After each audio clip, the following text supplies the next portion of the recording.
Sylvie Toulmont et qu'est-ce qu'il m'a demandé? Et Sophie dessus. Oui, merci Madame la Sylvie. Présidente et merci Monsieur le Ministre. Je voudrais revenir sur, même si vous avez déjà répondu sur cette question, dans votre propos, je voudrais revenir donc sur le travail dominical et sur la question du volontariat.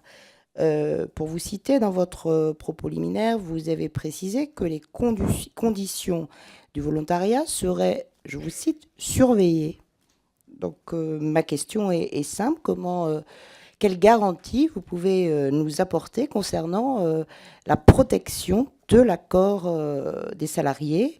Une question qui n'est pas perfide, mais les inspections du travail seront-elles elles aussi mobilisées le dimanche?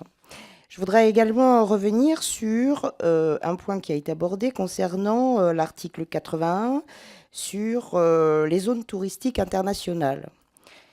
J'avais compris que le début de la période de nuit serait repoussé de 21 heures à minuit. Vous nous avez dit que non, qu'on était sur du travail en soirée. D'accord?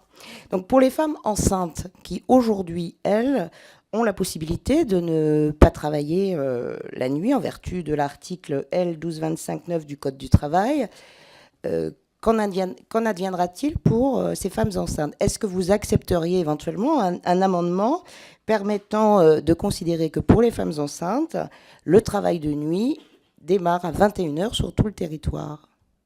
C'est-à-dire que les femmes enceintes ne fassent pas de travail en soirée jusqu'à minuit. Merci. Je vais donner la parole à Sophie, mais pour compléter la question de Sylvie Toulmont, une question qui nous a été posée dans les zones touristiques internationales, où il y aura des accords avec les compensations que vous avez dit, etc. Est-ce que la totalité des salariés travaillant seront couverts par ces accords? Je pense à toutes les sociétés de services qui sont en même temps, parce que là, on pense souvent aux salariés du commerce, et là, la négociation va se faire en branche commerciale. Mais avec cela, il y a, quand on fait travailler des personnes la nuit, si la garde, celles qui vont travailler pour garder les enfants vont travailler la nuit, celles qui vont travailler pour s'occuper du ménage, etc., vont travailler les gardiens, autres. Donc on a une totalité. Est-ce que les accords de branche comprennent la totalité des salariés?